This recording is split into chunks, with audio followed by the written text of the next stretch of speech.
प्यारे विद्यार्थियों नमस्कार, स्वागत है आप सभी का आपके अपने YouTube चैनल आरपी स्टडी में। तो जो भी विद्यार्थी सीईटी एग्जाम 2024 की तैयारी कर रहे हैं दोस्तों, सीईटी एग्जाम 10+2 की तैयारी करने वाले सभी साथियों के लिए, जो भी विद्यार्थी सीईटी एग्जाम 12th लेवल की तैयारी कर रहा है दोस्तों, उन सभी साथियों के लिए आज हम राजस्थान सामान्य ज्ञान से आपके जो भी इंपॉर्टेंट क्वेश्चन है वो करने वाले हैं कि राजस्थान जीके से एग्जाम में किस टाइप से क्वेश्चन आएंगे और कौन से प्रश्न इंपॉर्टेंट है।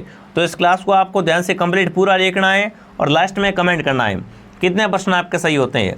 क्लास का पहला ही क्वेश्चन आपके सामने आ चुका है। राजस्थान में नई वन नीति की घोषणा हुई है। राजस्थान में दोस्तों नई वन नीति है ना, इसकी घोषणा कब हुई है? 2010 में, 2015 में, 2020 में या 2023 में? तो राजस्थान की नई वन नीति की घोषणा है वो 2023 में हुई है। डी ऑप्शन आपका राइट रहेगा। अगला सवाल आपके सामने, राजस्थान में प्रथम चीनी उद्योग स्थापित किया गया। राजस्थान का पहला चीनी उद्योग कहाँ स्थापित किया गया? चित्तौड़गढ़ में, भोपाल सागर में, उदयपुर में या सीकर में? तो बिल्कुल आपका राजस्थान का पहला चीनी उद्योग है ना, ये भोपाल सागर में स्थापित किया गया था। भोपाल सागर ऑप्शन आपका राइट है। अगला सवाल आपके सामने, मयूर ध्वजगढ़ किस दुर्ग को कहा जाता है? लोहागढ़, मेहरानगढ़, चित्तौड़गढ़ या भटनेर दुर्ग? दोस्तों इस क्लास को आपको ध्यान से पूरा देखना है और लास्ट में कमेंट करना है कितने प्रश्न आपके सही होते हैं, ठीक है ना।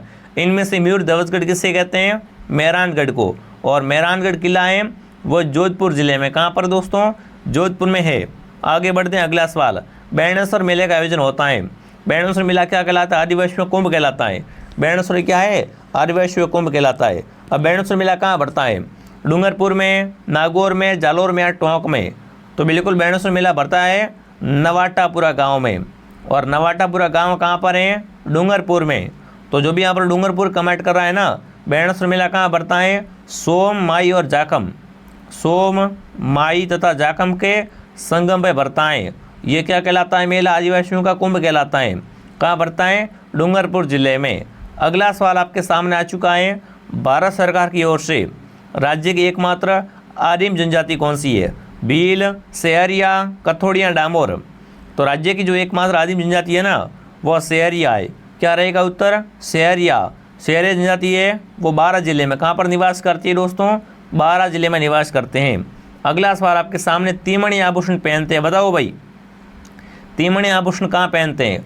गले में, सिर में, पैर में या कमर में? तो बिल्कुल तीमणी आभूषण है ये गले में पहनते हैं, ठीक है ना। तीमणियाँ, कंठी वगैरह कहाँ पर पहनते हैं? गले में पहनते हैं।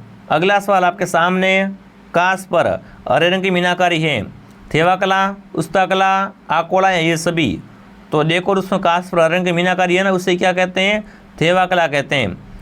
कांस पर हरे रंग की मीनाकारी थेवा कला कहलाती है। और थेवा कला प्रतापगढ़ की, कहाँ के दोस्तों प्रसिद्ध हैं? थेवा कला प्रतापगढ़ की, प्रतापगढ़ के सोनी परिवार की। ये भी साथ में ध्यान रखना। तो जो भी ऑप्शन ए कमेंट कर रहा है ऑप्शन ए सही है। अगला बताओ, वंश भास्कर का रचना है ना, वंश भास्कर की रचना किसने की थी? सूर्यमल मिश्र ने, अंबिका दत्त ने, विजय सिंह ने या गौरी शंकर ने? तो वंश भास्कर के रचनाकार कौन है आपके? बिल्कुल सूर्यमल मिश्र। ये क्या है? वंश भास्कर के रचनाकार है। ऑप्शन ए आपका राइट है। अगला बताओ, बाण माता है ये किस राजघराने की समझते हैं? बताओ भाई, बाण माता का संबंध किस राजघराने से है? मेवाड़ से, मारवाड़ से, जयपुर से, अलवर से? तो बाण माता का संबंध है मेवाड़ घराने से। किससे? मेवाड़ घराने से। अगला सवाल आपके सामने आ चुका है। राजस्थान साहित्य अकादमी है भरतपुर में, कोटा में, झुंझुनू में या उदयपुर में? राजस्थान साहित्य अकादमी कहाँ पर है? उदयपुर में, ठीक है ना। राजस्थान साहित्य अकादमी उदयपुर में है। डी ऑप्शन आपका सही है। अगला सवाल आपके सामने, राजस्थान साहित्य अकादमी है तो बिल्कुल ये आपकी उदयपुर में है। डी ऑप्शन आपका सही रहेगा। चलिए आगे बढ़ते हैं। परवन, निवाज, आऊ, उजाड़ आदि किस नदी की सहायक नदियाँ हैं? पार्वती की, काली सिंध की, बेड़च की या कोठारी की? ये जो दोस्तों नदियाँ हैं ना, किसकी सहायक नदियाँ हैं? काली सिंध की। जो भी काली सिंध कमेंट कर रहा है काली सिंध ऑप्शन आपका राइट है। अगला बताओ, उदयपुर की वह झील जिसकी आधारशिला ड्यूक ऑफ कन्नौज द्वारा रखी गई? आना सागर, पिचोला, फतेह सागर या जयसमंद? उदयपुर की ऐसी कौन सी झील है जिसकी दोस्तों नींव है वो ड्यूक ऑफ कन्नौज ने रखी थी? तो वो फतेह सागर झील है। कौन सी है? फतेह सागर। कहाँ पर है? उदयपुर में। अगला सवाल बताओ, राज्य में किस नस्ल की भेड़ सर्वाधिक पाई जाती है? जैसलमेरी, मारवाड़ी, मगर या चौकला? तो सर्वाधिक भेड़ है मारवाड़ी। राजस्थान में है ना सर्वाधिक। किस नस्ल की भेड़ें पाई जाती हैं? मारवाड़ी भेड़ें अधिक पाई जाती है। अगला सवाल, वह खनिज जो राजस्थान में सर्वाधिक निकलता है और हर्सोड कहलाता है? जिप्सम, सोना, अब्रक या सीसा जस्ता? भाई देखो, एक तो क्या है, खनिज अधिक निकलता है और क्या कहलाता है? हर्सोड कहलाता है। तो बिल्कुल वो आपका जिप्सम है। जो भी जिप्सम कमेंट कर रहा है ना, जिप्सम ऑप्शन आपका राइट है। अगला सवाल आपके सामने क्या पूछा है? 3 जून 1961 को स्थापित वह संस्था जो राज्य में लघु उद्योग है हस्तशिल्प इकाइयों को वित्तीय सहायता प्रदान करती है? RFC, RIICO, राजसिको या RUDA? तो देखो दोस्तों, बिल्कुल राजसिको है ना, राजसिको की स्थापना कब हुई थी? 3 जून 1961 में हुई थी। और ये क्या करती है दोस्तों? ये दोस्तों राज्य में लघु औद्योगिक हस्तशिल्प इकाइयों को वित्तीय सहायता प्रदान करती है। तो यहाँ पर आएगा राजसिको। ठीक है, राजसिको वाले सभी राइट है। अगला बताओ, राजस्थान का वह शहर जिसे पूर्व का वेनिस कहा जाता है? उदयपुर, अलवर, कोटा, सिरोही? जो पूर्व का वेनिस कहलाता है वो आपका उदयपुर है। जो भी उदयपुर कमेंट कर रहा है ना, उदयपुर ऑप्शन आपका सही है। अगला बताओ, राजस्थान की किस पड़ोसी राज्य के साथ में सीमा सर्वाधिक लगती है? पंजाब से, हरियाणा से, उत्तर प्रदेश से या MP से? देखो, राजस्थान की सर्वाधिक सीमा लगती है ना, वो किससे लगती है? फटाफट कमेंट करना है। बिल्कुल क्या उत्तर रहेगा? सही उत्तर MP से। बिल्कुल सबसे अधिक MP से लगती है और सबसे कम है वो पंजाब से। कम किससे लगती है? पंजाब से। अधिक MP से लगती है। दोनों प्रश्न इंपॉर्टेंट है। जो भी ऑप्शन डी कमेंट कर रहा है, डी ऑप्शन आपका राइट है। अगला बताओ, राजस्थान का वह शहर जिसे पूर्व का वेनिस कहते हैं? बिल्कुल पूर्व का वेनिस है, वो किससे कहा जाता है? उदयपुर आपका पूर्व का वेनिस कहलाता है। अगला सवाल आपके सामने, राज्य व्यवस्था से राज्यपाल द्वारा अध्यादेश को राज्य विधानमंडल का सत्र प्रारंभ होने से कितने समय तक विधानमंडल में रखा जाना अनिवार्य है, अन्यथा निष्प्रभावी हो जाता है? 6 सप्ताह, 1 महीना, 4 सप्ताह या 2 महीना? तो बिल्कुल इसको दोस्तों है ना, कम से कम 6 सप्ताह इसको रखना पड़ता है विधानमंडल में, नहीं तो क्या होता है? बिल्कुल ये निष्प्रभावी हो जाता है। तो ए ऑप्शन आपका राइट है। अगला बताओ, बेणेश्वर धाम है, बिल्कुल ये किन नदियों संबंधित हैं? इनमें से एक कौन सी शामिल नहीं है? देखो, बेणेश्वर धाम है ना, ये 3 नदियों के संग में भरता है। कौन कौन से दोस्तों? सोम, माई, जाकम। तो इसमें बनास का योगदान नहीं है, बनास इसमें शामिल नहीं है। ऑप्शन डी आपका सही है। ठीक है, अगला बताओ, भूरी मिट्टी का प्रचार किस नदी बेसिन में है? चंबल में, लूणी में, बनास में या बाणगंगा में? देखो, भूरी मिट्टी का प्रचार क्षेत्र है वो बनास है। ठीक है ना, भूरी मिट्टी का प्रचार क्षेत्र बनास बेसिन ऑप्शन आपका राइट है। अगला बताओ, संगमरमर मूर्तियों के लिए प्रसिद्ध है? अलवर, सीकर, जयपुर या नागौर? तो देखो, संगमरमर की मूर्तियों के लिए आपका जयपुर प्रसिद्ध है। कौन सा जिला प्रसिद्ध है? जयपुर प्रसिद्ध है। अगला बताओ, शुष्क वन अनुसंधान संस्थान आफरी कहाँ पर है? बीकानेर में, हनुमानगढ़ में, जोधपुर में या चूरू में? देखो, आफरी और काजरी दोनों के दोनों कहाँ पर हैं? जोधपुर में। ठीक है ना, आफरी और काजरी कहाँ पर है? जोधपुर में। सी ऑप्शन आपका राइट है। अब तक दोस्तों आपने वीडियो को लाइक नहीं किया, वीडियो को लाइक और शेयर करें। अगला सवाल, मिट्टी से बना बांध है? पांचना, राणा प्रताप सागर, मेजा या भाखड़ा नागल? तो मिट्टी से बना बांध बिल्कुल आपका पांचना बांध है। कहाँ पर है दोस्तों? पांचना बांध करौली में। पांचना बांध करौली में, ठीक है ना, ऑप्शन ए आपका राइट रहेगा। अगला सवाल, मथानिया सौर ऊर्जा केंद्र कहाँ पर है? देखो, मथानिया सौर ऊर्जा केंद्र है ना, बिल्कुल कहाँ पर है आपका? जोधपुर में। ठीक है ना, मथानिया कहाँ पर है? जोधपुर में। ऑप्शन बी आपका सही है। अगला सवाल, डबक वाइडा कहाँ पर है? डबक वाइडा कहाँ पर है आपका? उदयपुर में, जयपुर में, बीकानेर में या कोटा में? बताओ भाई, डबक वाइडा कहाँ पर है विद्यार्थियों?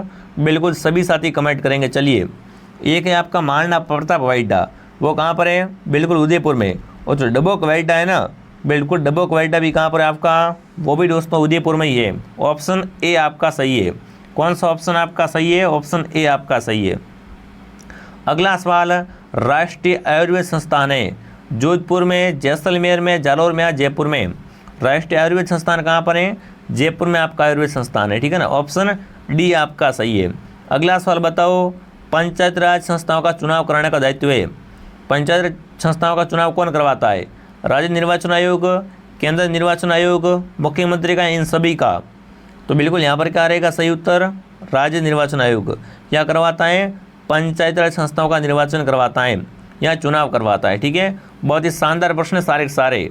और एक बार जो भी विद्यार्थी CET की तैयारी करा, सब्सक्राइब कर लो। ठीक है ना, सभी सब्सक्राइब कर लो। एक क्लास मॉर्निंग 8 बजे आती है, एक क्लास दोपहर 2 बजे और एक क्लास शाम को 9 बजे। अगला बताओ, निम्न में से किसका चुनाव अप्रत्यक्ष होता है? सरपंच, विधायक, सांसद या उप सरपंच? तो इनमें से अप्रत्यक्ष रूप से चुनाव उप सरपंच का होता है। किसका होता है? उप सरपंच का। अगला बताओ, राजस्थान की प्रथम महिला राज्यपाल थी? कुशाल सिंह, वसुंधरा राजे, श्रीमती प्रतिभा देवी सिंह पाटिल या ये सभी? तो राजस्थान की प्रथम महिला राज्यपाल थी, बिल्कुल क्या रहेगा? श्रीमती प्रतिभा देवी सिंह पाटिल। सवाल आपके सामने आ चुका है। राजस्थान के विधानसभा सदस्य हैं, बताओ भाई राजस्थान की विधानसभा में सदस्य कितने हैं? 100, 150, 200 या 300? तो राजस्थान की विधानसभा में सदस्य आपसे पूछ लिया जाए एग्जाम में, तो यहाँ पर क्या रहेगा? 200 सदस्य, ठीक है ना? 200 सदस्य ऑप्शन आपका सही है। रंगनाथ जी का मंदिर कहाँ पर है? अजमेर, पुष्कर, अलवर या सीकर? रंगनाथ जी का मंदिर है वो पुष्कर में है। कहाँ पर है? पुष्कर में। यहाँ पर ब्रह्मा जी का मंदिर भी है। अगला सवाल पूछा, रोहिणी मेला है ये किस लोक देवता का है? तेजा जी का, अड़बू जी का, रामदेव जी का, बीका जी का? तो रोहिणी मेला है वो सांबरजाई सद्भावना का मेला है, जो कि क्या है? बाबा रामदेव का मेला है। किसका है? रामदेव जी का मेला है। अगला बताओ, गेर नृत्य किस त्यौहार पर करते हैं? दीपावली पर, जन्माष्टमी पर, होली पर या गणगौर पर? देखो गेर नृत्य हैं बिल्कुल ये करते हैं होली पर। गेर कब की जाती है? होली पर की जाती है। अगला बताओ, किस लोक देवता की फट सबसे प्राचीन है? देवनारायण जी की, गोगा जी की, अड़बू जी की या पाबू जी की? बताओ भाई, सबसे प्राचीन फड़ है ना वो किस देवता की है दोस्तों? देवनारायण जी की। इनकी फड़ क्या है? सबसे प्राचीन है। ऑप्शन ए आपका राइट है। अगला सवाल, ब्लू पोल्ट्री का केंद्र है? ब्लू पोल्ट्री का केंद्र कहाँ पर है? जयपुर, कोटा, अलवर या भरतपुर? ब्लू पोल्ट्री जयपुर की। कहाँ की? ब्लू पोल्ट्री जयपुर की और ब्लैक पोल्ट्री कोटा की। अगला सवाल पूछा, पोतेखाना संग्रहालय कहाँ पर है? अजमेर में, बीकानेर में, जयपुर में या जालौर में? पोतेखाना संग्रहालय है वो आपका जयपुर में है। सी ऑप्शन आपका सही रहेगा। अगला सवाल, राजस्थान के इतिहास का पितामह कहा जाता है? कर्नल जेम्स टोड को, ओझा जी को, अंबिका दत्त को या मोहम्मद नैन सिंह को? राजस्थान के हिस्ट्री का पिता कौन है आपका? वो है colonel James Tod. Option A आपका राइट है। इसे दोस्तों घोड़े वाला बाबा भी कहते हैं। अगला सवाल आपके सामने, राणा सांगा खानवा के युद्ध में किससे पराजित हुआ था? हुमायूं से, बाबर से, अकबर से या दोस्तों राणा प्रताप से? सांगा दोस्तों खानवा के युद्ध में ना वो बाबर से पराजित हुआ था। किससे हारा था? बाबर से पराजित हुआ था। अगला सवाल आपके सामने, अलाउद्दीन ने किसे जीतकर उसका नाम खिजराबाद रखा था? जालौर को, चित्तौड़ को, सिवाना को या नागौर को? तो आपको पता है दोस्तों है ना, अलाउद्दीन है ना वो 1303 में क्या करता है? चित्तौड़ को जीतता है और उसका नाम खिजराबाद रख देता है। ऑप्शन बी आपका सही है। अगला बताओ, त्राइन का प्रथम युद्ध कब हुआ? त्राइन का पहला युद्ध कब हुआ था? 1181 में, 1198 में, 1191, 1199 में? तो त्राइन का प्रथम युद्ध दोस्तों कब होता है? वो होता है 1191 में। कब? 1191 ईस्वी में। ठीक है, आगे बढ़ते हैं। अगला सवाल बताओ, तनोट देवी का मंदिर कहाँ पर है? आबू में, जोधपुर में, जैसलमेर में या पाली में? तो तनोट देवी का मंदिर बना हुआ है वो आपका जैसलमेर में है। सी ऑप्शन आपका राइट है। राजस्थान का राज्य गीत है केसरिया बालम, जनगण मन, वंदे मातरम या इनमें से कोई नहीं? तो राजस्थान का राज्य गीत कौन सा है दोस्तों? केसरिया बालम, पतरोनी मारे देश। ठीक है। अगला सवाल, स्वामी दयानंद सरस्वती की मृत्यु कहाँ पर हुई? कोटा में, भीलवाड़ा में, बूंदी में, अजमेर में? स्वामी दयानंद सरस्वती की मृत्यु कहाँ पर हुई थी दोस्तों? अजमेर में। ऑप्शन डी आपका सही है। कौन सा सही है? D option. एक बार सभी विद्यार्थी क्लास को लाइक और शेयर करें, ठीक है ना। जिसने भी सब्सक्राइब नहीं किया हुआ सब्सक्राइब भी कर ले। अगला सवाल पूछा है, अरबी फारसी शोध संस्थान है बीकानेर में, टोंक में, गंगानगर में, हनुमानगढ़ में? अरबी फारसी शोध संस्थान है वो आपका टोंक में। कहाँ पर है? टोंक। बी ऑप्शन आपका राइट है। अगला बताओ, ऊँट महोत्सव का आयोजन बताओ, ऊँट महोत्सव कहाँ मनाते हैं? जैसलमेर, बाड़मेर, बीकानेर, जोधपुर? तो ऊँट महोत्सव का आयोजन है वो बीकानेर में। कहाँ पर? बीकानेर में किया जाता है। अगला सवाल आपके सामने, व्रत राजस्थान के प्रधानमंत्री थे माणिकलाल वर्मा, टीकाराम पालीवाल, हीरालाल शास्त्री, गोकुलाल असावा? तो व्रत राजस्थान के जो प्रधानमंत्री थे वो कौन थे? हीरालाल शास्त्री। सी ऑप्शन आपका राइट है, ठीक है ना। अगला बताओ, इक्की आंदोलन शुरू हुआ कपासन से, मर्तकुंडिया से, बदनौर से या देशनोक से? तो बिल्कुल जो आपका इक्की आंदोलन है ना ये शुरू कहाँ से हुआ था? मर्तकुंडिया, चित्तौड़गढ़ से। ठीक है। अगला सवाल बताओ, भीलों के गांव का मुखिया कहलाता है गमेती, चीमाता, वालरा या गौरी? तो भीलों के गांव का मुखिया होता है उसे क्या कहते हैं? गमेती कहते हैं। ठीक है ना। ऑप्शन ए आपका राइट है। अगला सवाल पूछा, मूमल है ये किस शैली का चित्र है? बीकानेरी का, जैसलमेरी का, किशनगढ़ी का या अलवरी का? तो मूमल चित्र है वो जैसलमेरी। किसका है? जैसलमेरी शैली का है, बी ऑप्शन आपका राइट है। तो ये दोस्तों क्लास थी, मैंने आपको यहाँ पर पूरे 50 इंपॉर्टेंट क्वेश्चन करवा दिए हैं। आप कमेंट करना आपके 50 में से 30 प्लस सही हुए नहीं हुए, क्योंकि सारे प्रश्न बड़े इंपॉर्टेंट है दोस्तों। और ऐसी क्लास और भी आती रहेगी, क्लास को लाइक और सब्सक्राइब कर लो। एक क्लास मॉर्निंग 8 बजे, दोपहर 2 बजे और शाम को 9 बजे, ठीक है ना। चैनल में पूरी सीटी की प्लेलिस्ट बनी हुई, प्लेलिस्ट एक बार देख लो, टेलीग्राम ज्वाइन कर लो। अब मैं आपको मिलता हूँ नेक्स्ट क्लास में। जय हिंद, जय भारत।